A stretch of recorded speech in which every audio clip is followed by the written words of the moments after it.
तो भौमासुर के द्वारा जेल में बंद किए गए थे राजा, उनकी रानियों ने भगवान को पति के रूप में वर्ण किया। और जो ही विवाह की लीला को श्री सुखदेव जी महाराज ने संपन्न किया, राजा परीक्षित ने एक बड़ा विचित्र प्रश्न किया।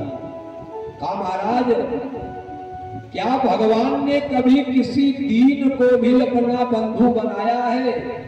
भगवान का नाम दीन बंधु क्यों पड़ा, दीनानाथ क्यों पड़ा? अब सुखदेव जी महाराज भगवान के दीन बंधु के प्रसंग पर व्याख्या कर रहे हैं। कहा, राजन, बात उस समय की है जब भगवान पढ़ने के लिए उज्जैन में गए थे, तो वहां पर उनकी मुलाकात एक मित्र से हुई, ब्राह्मण से हुई, जिसका नाम सुदामा था। और सुदामा का चरित्र जो प्रेम से श्रवण कर लेता है, जिस प्रकार से भगवान ने सुदामा के जीवन की दरिद्रता को दूर कर दिया, उसी प्रकार से उस व्यक्ति के जीवन की दरिद्रता दूर हो जाती है। अब पूरे भागवत में जितना विशेषण व्यास जी ने सुदामा के लिए लगाया, उतना विशेषण पूरे भागवत में किसी पात्र के लिए नहीं लगाया। जब लिखना प्रारंभ किए तो कलम तोड़ दिया। का सुदामा कौन है? नाम नहीं लिखा है भागवत में सुदामा का। कहा, कृष्ण स्यासीत सखा कश्चित,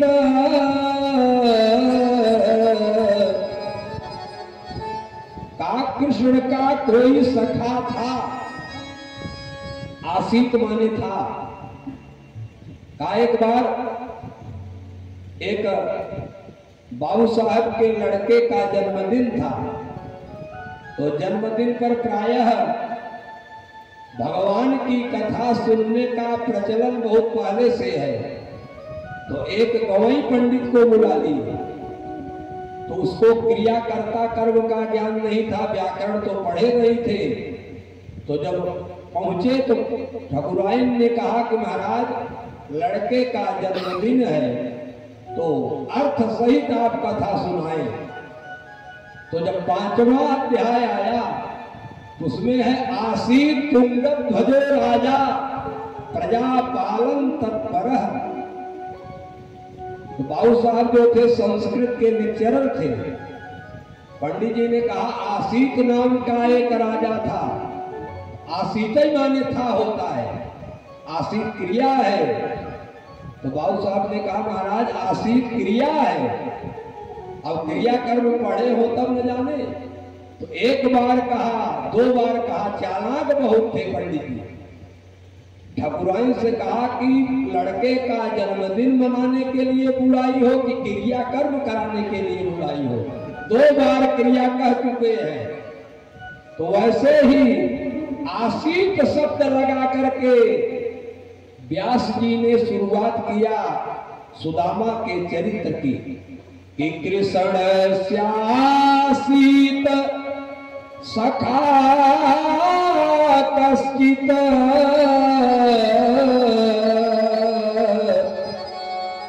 कृष्ण का एक सखा था। नाम नहीं लिखा कौन था। का कौन था? कहा, ब्राह्मणो ब्रह्म विद्तमः। यहां पर ब्राह्मण शब्द की परिभाषा बताया। का ब्राह्मण कौन है, विप्र कौन है? तो कहा, जाति में पैदा होने वाला ब्राह्मण नहीं होता। का वेद पाठी भवेद विप्र। का जो वेद का पाठ करे वही विप्र है। अब ब्रह्मम जानाति ब्राह्मण, जो ब्रह्म को जान ले वही ब्राह्मण है। का जिसमें सद असद का विवेक हो, करणीय अकरणीय का विवेक हो, वही ब्राह्मण होता है। का विद्या विनय संपन्न ब्राह्मणे गवहस्तिनः सुनिचैव स्वपाके च पंडिताः समदर्शिनः। जो विद्या विनय युक्त ब्राह्मण में, हाथी में, कुत्ते में, चांडाल में सब दिखाई पड़े, वही ब्राह्मण होता है। कहा कृष्णस्यासीत सखा कश्चित् ब्राह्मणो ब्रह्मवित्तमः विरक्त इंद्रियार्थेषु प्रशांतात्मा जितेन्द्रियः। इंद्रियों के अर्थ से विरक्त थे। इंद्रियार्थेषु, इंद्रियों का अर्थ क्या है? कान का अर्थ है शब्द सुनना, आंख का अर्थ है दृश्य देखना, जिह्वा का अर्थ है स्वाद ग्रहण करना। लेकिन इन अर्थों से विरक्त थे। विरक्त इंद्रियार्थेषु, इन इंद्रियों के अर्थ से विरक्त थे।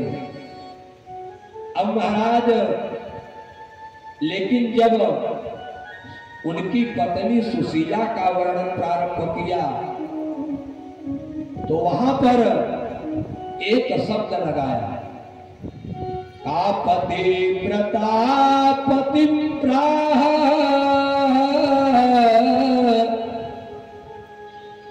का वह बड़ी पतिव्रता थी, पति के चरणों में अनुरक्त हो रहने वाली थी, लेकिन दरिद्रासीदमाना सा बेपमानाभिगम्य च। अब यहां पर शब्दों पर ध्यान दें। जब पति का वर्णन किया तो इतना विशेषण लगाया, लेकिन जब पत्नी का नाम लिया तो दरिद्रा शब्द लगाया है भागवत में सुदामा की पत्नी के लिए। अब अगर कोई पति वकील है तो पत्नी अपने आप वकीलाइन हो जाती है। पति पंडित है तो पत्नी बिना कहे पंडिताइन हो जाती है। पति मास्टर है तो पत्नी बिना डिग्री के मास्टराइन हो जाती है।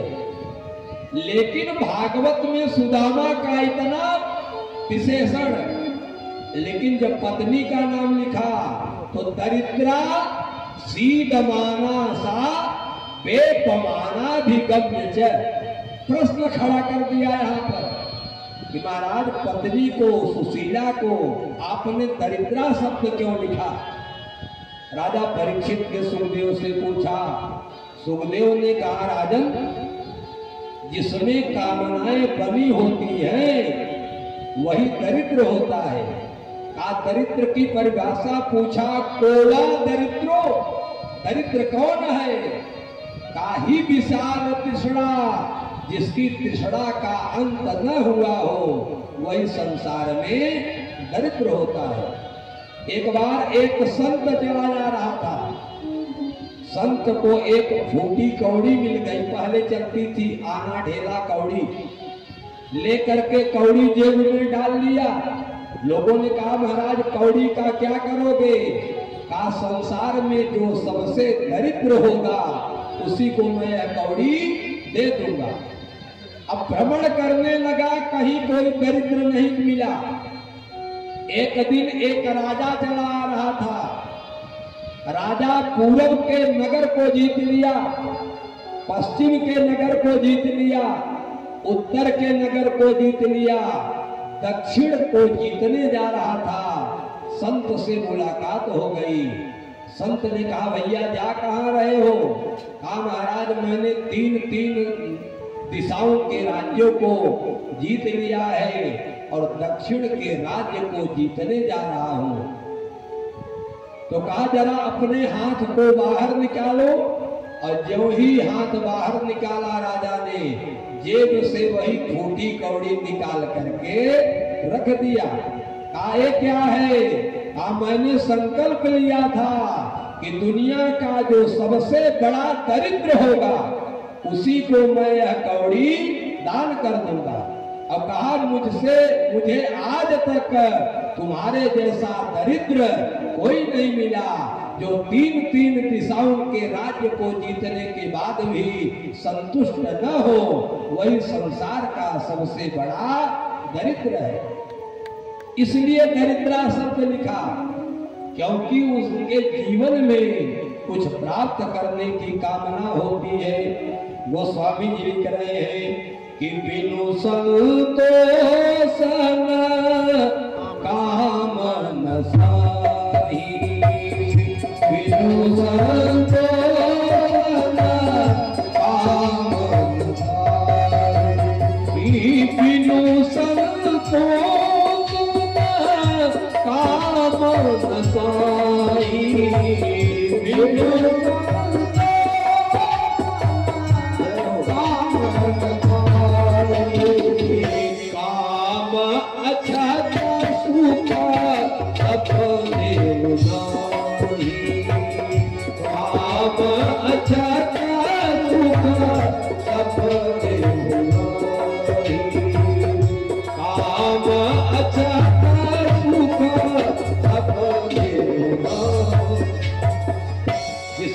संतोष न हो वह सुखी नहीं हो सकता।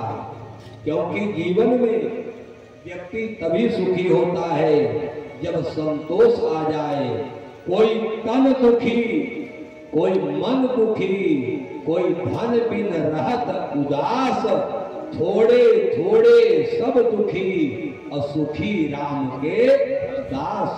जो भगवान के भजन में कथा में लीन है वही सुखी है।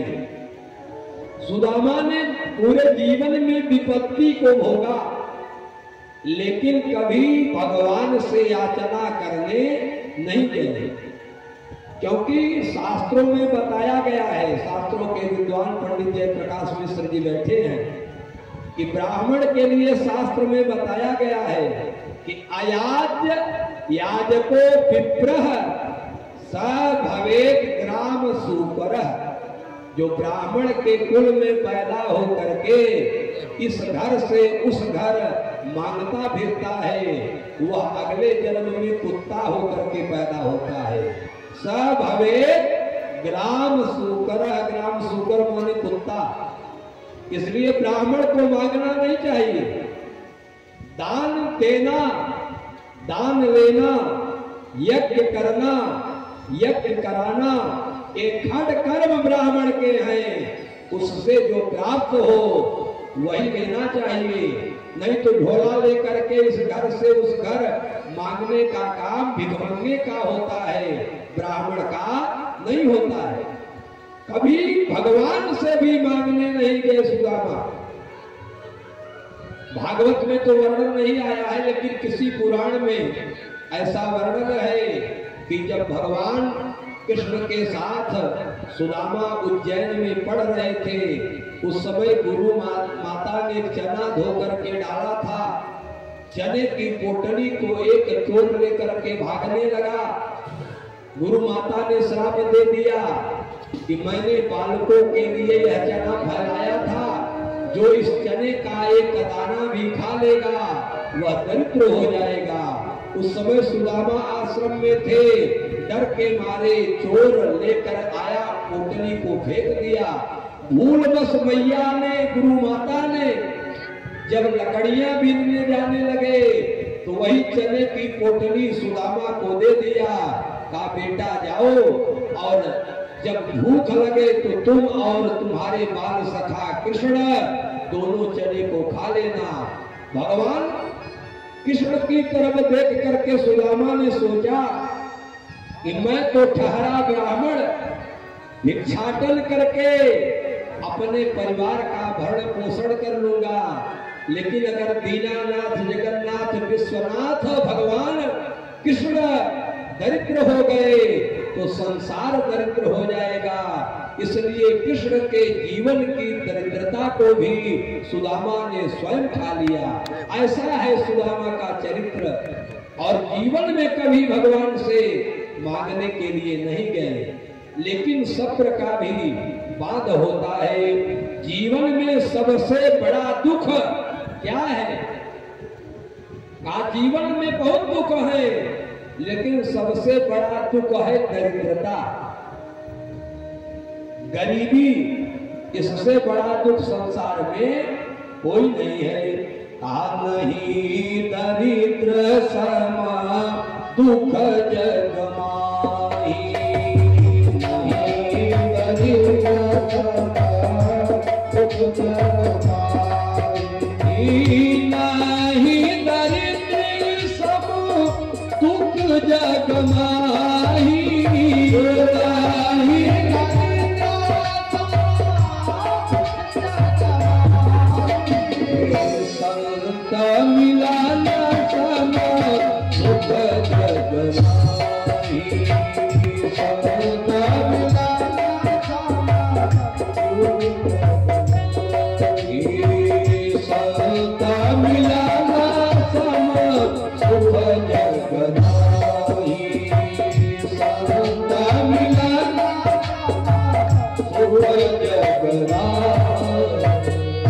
जीवन में दरिद्रता से बड़ा और दुख कोई नहीं होता। सब्र का बांध तब टूट गया जब मैया के सामने 4-4 दिन सुदामा के बच्चे भूख से तड़प रहे। आज तक सुदामा की पत्नी सुशीला ने कभी यह नहीं कहा कि जाकर के कृष्ण से कुछ मांग आओ, लेकिन जब 4-4 दिन हो गए अन्न के निवाले नहीं पड़े तो सब्र का बांध टूट गया। रात दिन जाग कर सींचती पुष्प को अपनी ममता की समता के सत्कार से। पुत्र है भाग्यशाली धरा पर वही, जिसको मां ने पुकारा मृदुल प्यार से। आज पहली बार सुशीला ने भगवान से कहा कि क्या तुम्हारे मन में कभी कृष्ण से मिलन की अभिलाषा नहीं होती क्या?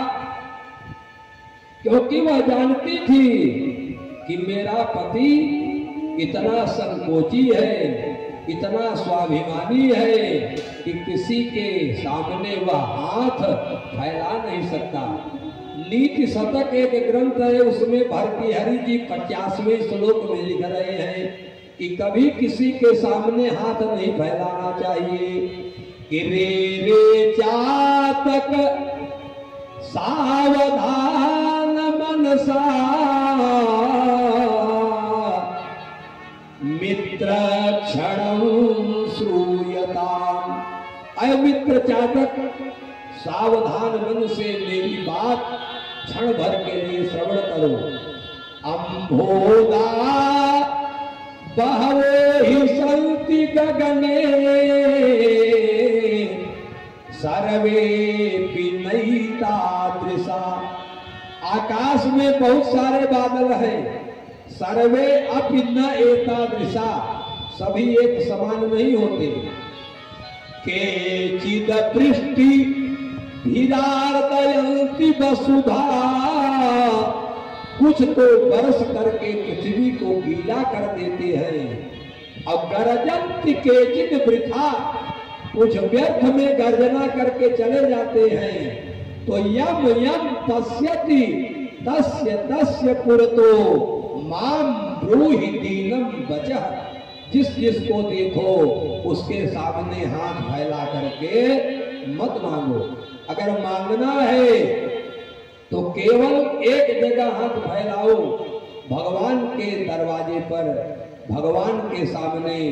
अगर वह प्रसन्न हो गया तो आपके जीवन में इतना धन सुख भर देगा कि जगत से मांगने की आवश्यकता ही नहीं पड़ेगी।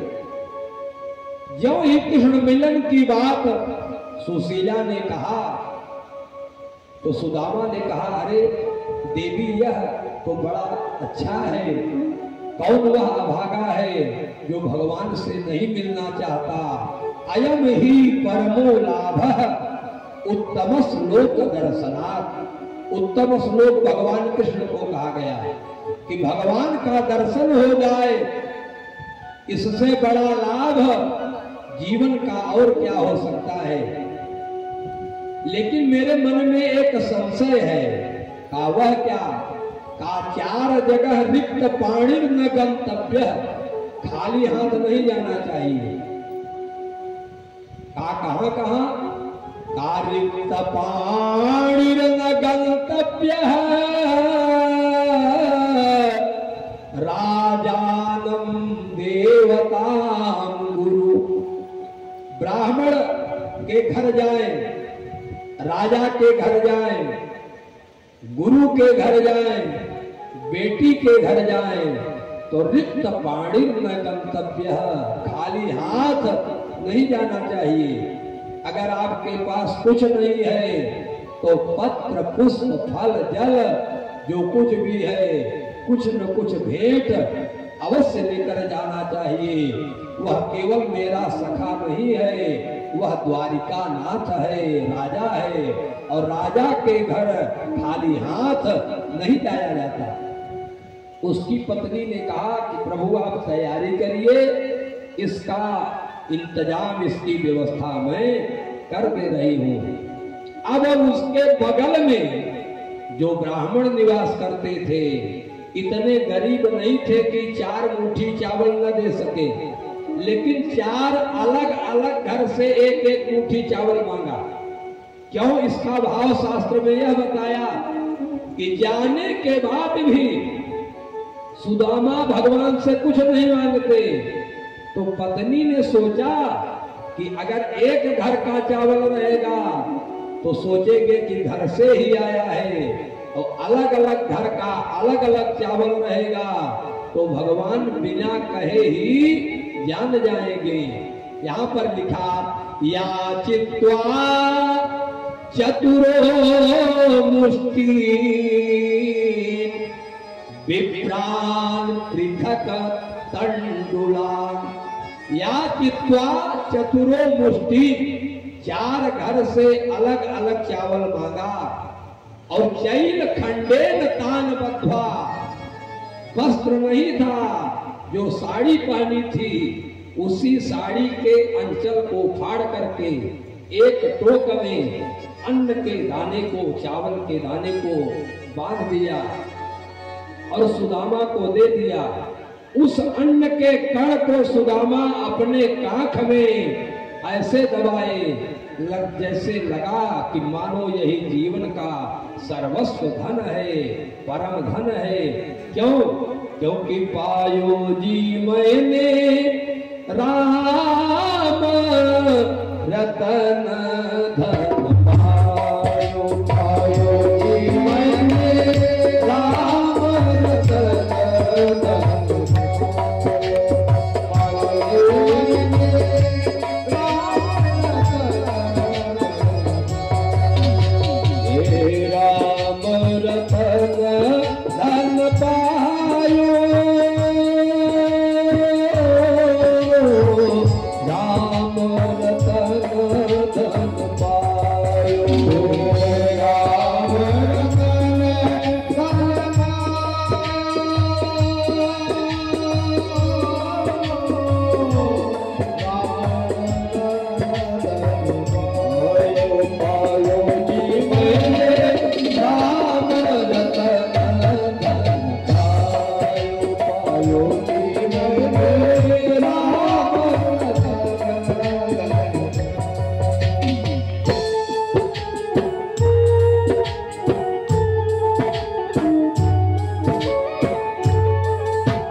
उसी चावल की पोटली को सुदामा ने कांख में दबा और ऐसा लगा कि मानो परम धन का उनको परम धन की प्राप्ति हो गई है। और हाथ में लोटा और सोटा लेकर के सुदामा कृष्ण से मिलने के लिए द्वारिका प्रस्थान कर गए। थोड़ी दूर पहुंचे, शरीर में बल नहीं है, हड्डियां दिखाई पड़ रही हैं, शरीर कमजोर हो गया है, लेकिन मुखमंडल से दिव्य आभा चमक प्रकट हो रही है। एक शास्त्र में बताया गया कि थोड़ी दूर पहुंचे, विष्णु पुराण की कथा है कि जब भगवान से मिलने के लिए सुदामा थोड़ी दूर गए तो भगवान को लगा कि मेरा मित्र जिस दीनहीन अवस्था में आ रहा है, ऐसे तो जीवन व्यतीत हो जाएगा, वह द्वारिका नहीं पहुंच सकता। एक नदी पड़ी, नदी में भगवान नाव पर मल्लाह बन करके आ गए, ऐसा विष्णु पुराण में बताया गया। क्यों? क्योंकि एक बार भक्त ने भगवान को पार किया था, आज दूसरी बार भगवान भक्त को पार कर रहे हैं। भक्त ने भगवान को कब पार किया? जब रामावतार में भगवान श्री रामचंद्र जी लक्ष्मण और सीता जी के साथ वन में जा रहे थे, उस समय गंगा के तट पर केवट ने भगवान को पार किया और जब उतराई देने लगे तो केवट ने उतराई नहीं दिया। कहा तुम हो बैतरणी के तरणी, प्रभु तुमसे हमको क्या लेना। कहा प्रभु मैं तो सामान्य गंगा को पार करने वाला हूं, आप बैतरणी को पार उतारने वाले हैं।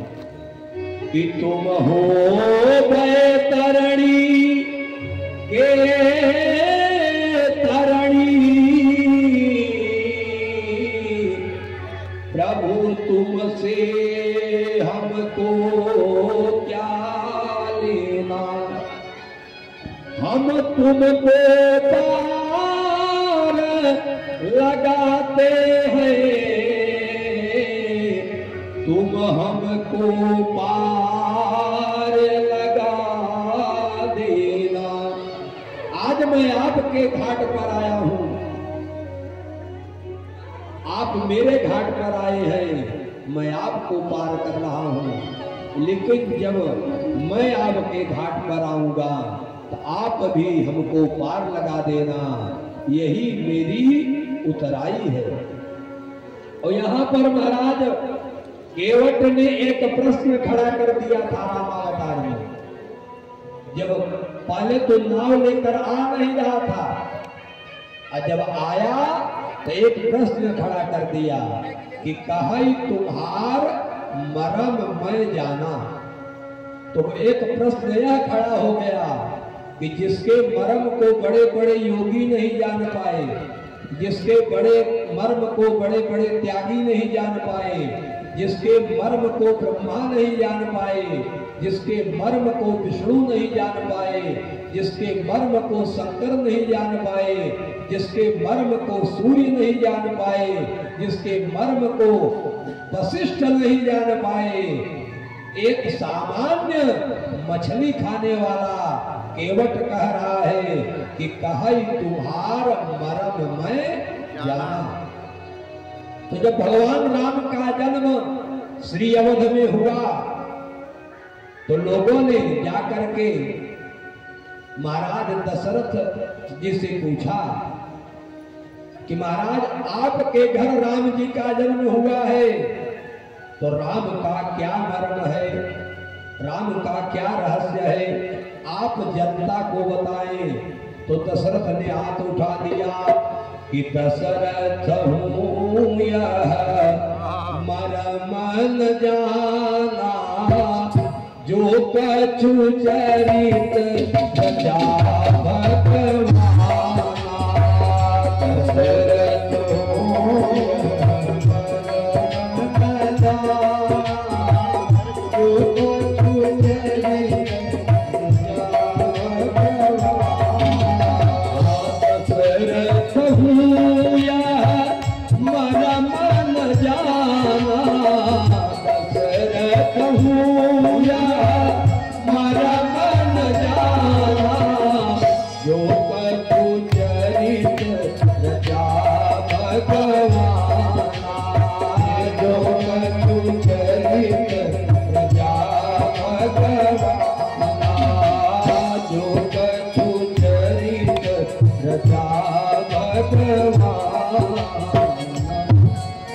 दशरथ ने हाथ उठा दिया कि भगवान राम के मर्म को मैं नहीं जानता।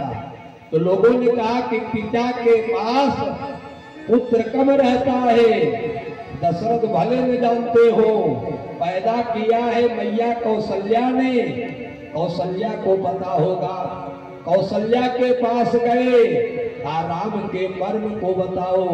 तो कौशल्या ने भी हाथ उठा दिया कि मरम न जानी सकी महतारी, रही खेलावत बारी बारी। मरम न जानी सकी महतारी, रही खेलावत बारी बारी। मरम न जानी सकी महतारी, मरम न जानी सकी महतारी, रही खेलावत बारी बारी। रही खेलावत बारी बारी। रही खेलावत बारी बारी। तो लोगों ने पूछा कि महाराज दशरथ नहीं जानते, कौशल्या कैकेयी सुमित्रा नहीं जानती, तो ब्रह्मा विष्णु महेश जानते होंगे। कहा महाराज विधि देखन जग देखनिहारा, ते विधि शंभु न चावन हारा, और देव न जाने मरम तुम्हारा। कहा ब्रह्मा विष्णु महेश भी शिव के भगवान के मर्म को नहीं जान पाए। तो लोगों ने कहा महाराज सूर्य वंश में भगवान का जन्म हुआ है, सूर्यवंशी क्षत्रिय हैं, सूर्य जी से पूछ लो। लोग गए सूर्य से पूछे कि राम के मर्म को जानते हो? सूर्य ने कहा महाराज जानने के लिए 1 महीने में खड़ा रह गया, लेकिन मर्म नहीं जान पाया। मास दिवस कर दिवस भा, मर्म न जाना कोई, रथ समेत रवि था क्यों, निशा कवन विधि होई। ऐसे भगवान के मर्म को केवट कह रहा है कि कही तुम्हार मर्म में जाना। यद्यप केवट प्रसंग नहीं कहना है। भगवान आए, एक बार भक्त ने भगवान को पार किया था, आज भगवान नाविक बन करके आए, सुदामा को नौका पर बैठाया, और ज्यों ही सुदामा को निद्रा आई, आंखें खुली तो देखते क्या है, भव्य द्वारिका नगरी सामने दिखाई पड़ रही है। ऊंची ऊंची अट्टालिकाएं दिखाई पड़ रही हैं, बड़े सुंदर सुंदर वस्त्र धारण किए हुए अनुचर नौकर दिखाई पड़ रहे हैं, दिव्य भव्य दीपमालाएं दिखाई पड़ रही हैं, चारों तरफ तोरण द्वार दिख रहा है, स्वस्ति वाचन हो रहा है, और दिव्य भव्य स्वर्णिम द्वारिका नगरी भवन दिखाई पड़ रहा है। और द्वारिका के भव्य भवन को जब सुदामा ने देखा तो आश्चर्य में पड़ गए कि अभी तो मैं नदी के घाट पर था, अब मेरी निद्रा टूटी तो भव्य भवन दिखाई पड़ने लगा। ये भगवान का कौतुक है, चमत्कार है। और दो द्वारपाल भगवान के खड़े थे।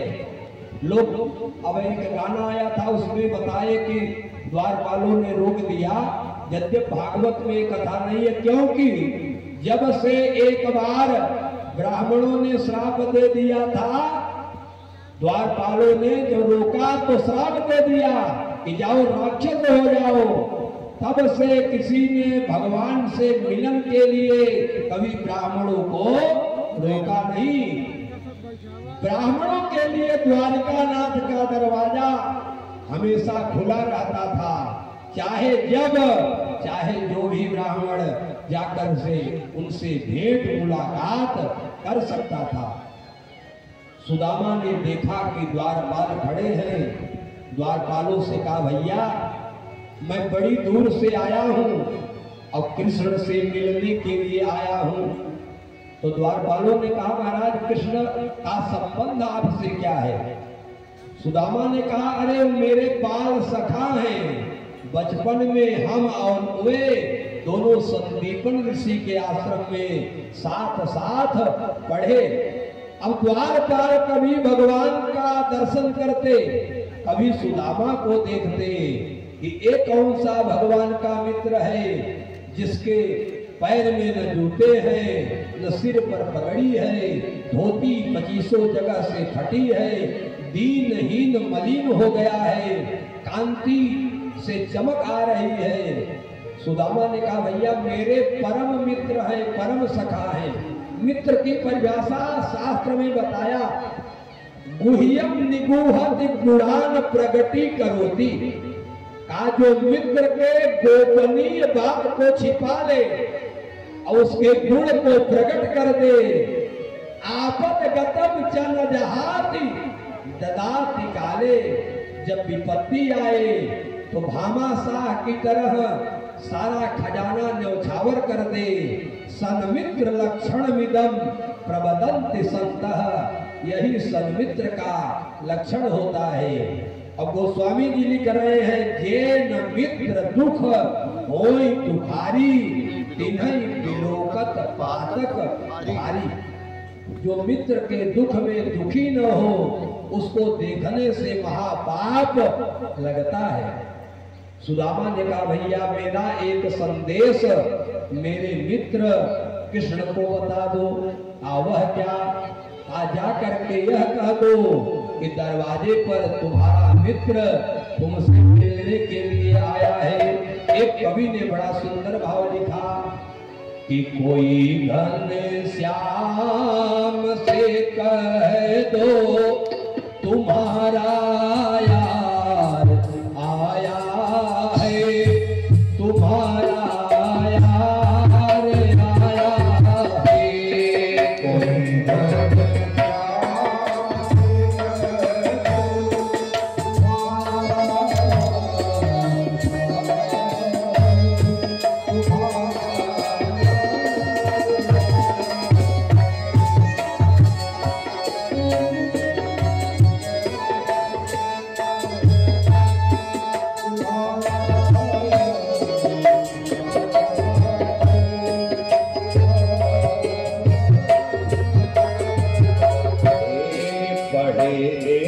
संग में दोनों पुराना प्यार आया है, पुराना प्यार आया है।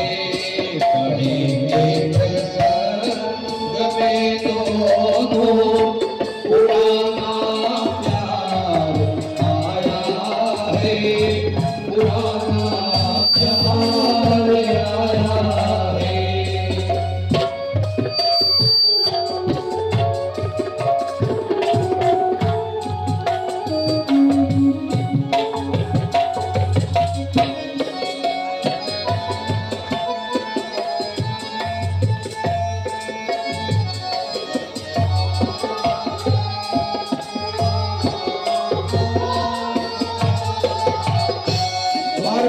से सुदामा ने कहा भैया हम और तुम्हारे महाराज द्वारकानाथ जगन्नाथ भगवान श्री कृष्णचंद्र पढ़े एक संग में दोनों पुराना प्यार आया है। तो द्वारपालों ने कहा महाराज नाम तो अपना बता दो, क्या जाकर के बताएंगे कि क्या नाम है, कौन आया है। अब नाम बता रहे हैं कि सुदामा नाम है मेरा, सखा घनश्याम है मेरा, सुदामा नाम है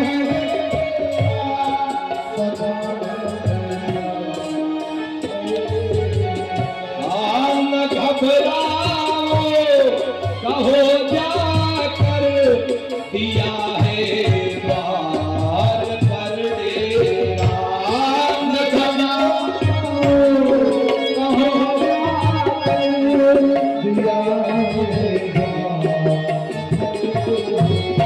आ रहे हैं संग में तुझे वही अधिकार लाया है, वही अधिकार लाया है। रहे हैं संग में तुझे वही अधिकार लाया है, वही अधिकार लाया है।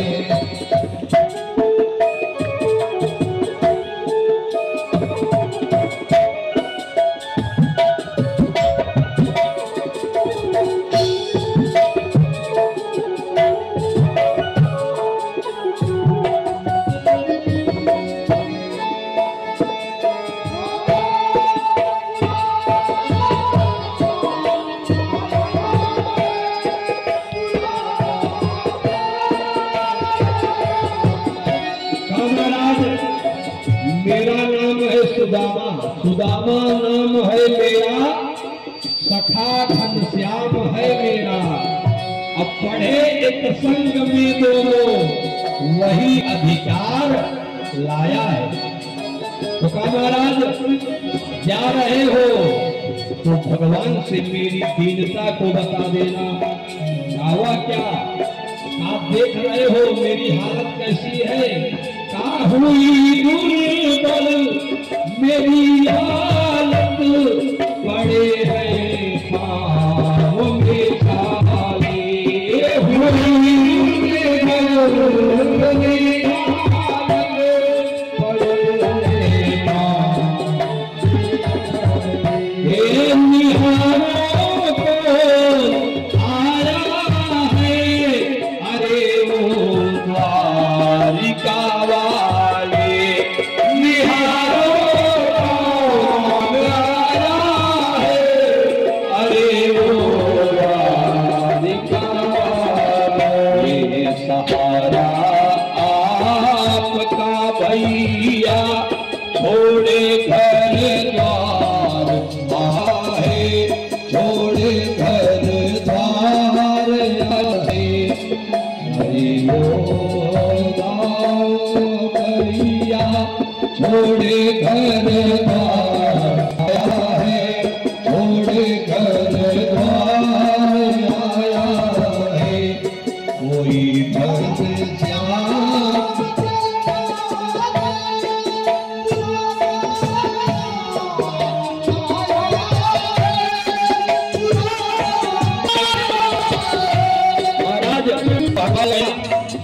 और भगवान से जो सुदामा ने बताया था वैसा ही संदेश भगवान को दिया कि महाराज एक मित्र बचपन का आपसे मिलने के लिए आया है। भगवान ने कहा कैसा है, एक कवि हुए नरोत्तम दास जी महाराज, उन्होंने अपने शब्दों में दिया, इसी मकान जगा तन में पाए उपान है कि नहीं श्यामा की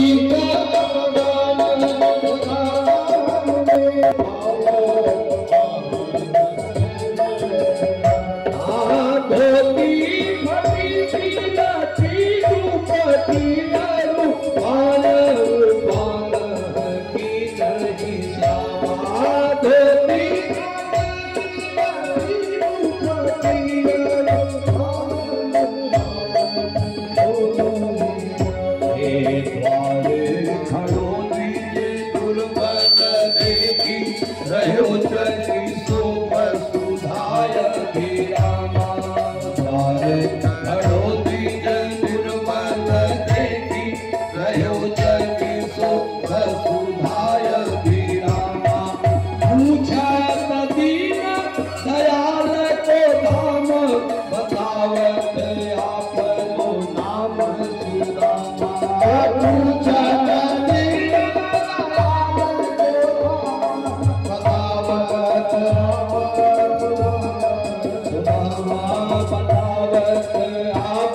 द्वारपाल के मुख से भगवान के कान में गया। त्यों ही सुदामा के नाम को सुनते ही भगवान निज सिंहासन से उठ करके खड़े हो गए। पांव के जूते कहीं गिरे, भगवान का अंगराग कहीं गिरा, पीतांबर कहीं गिरा, मुकुट कहीं गिरा। सामने खड़ी हुई सत्यभामा, जामवती, नागनजिती भगवान की पटरानियां यह सोच रही हैं कि आज तक पहली बार दुनिया में ऐसा हो रहा है कि ऐसा कौन दरवाजे पर आ गया है कि जिससे मिलने के लिए भगवान को अपने तन और बदन का भी ध्यान नहीं है। भगवान ऐसे उतावले होकर के सुदामा से मिलने के लिए भवन की तरफ, दरवाजे की तरफ भागे कि उनके अस्त व्यस्त हो गए। और भगवान जब गए तो देखते हैं लोटा और सोटा लेकर के दीनहीन मलिन अवस्था में सुदामा खड़ा हुआ है। सुदामा को देख करके भगवान ने गले से लगा लिया कि सुनते ही दौड़े चले आए मोहन, लगाया गले से सुदामा को मोहन, लगाया गले सुदामा को मोहन, लगाया गले से सुदामा को मोहन।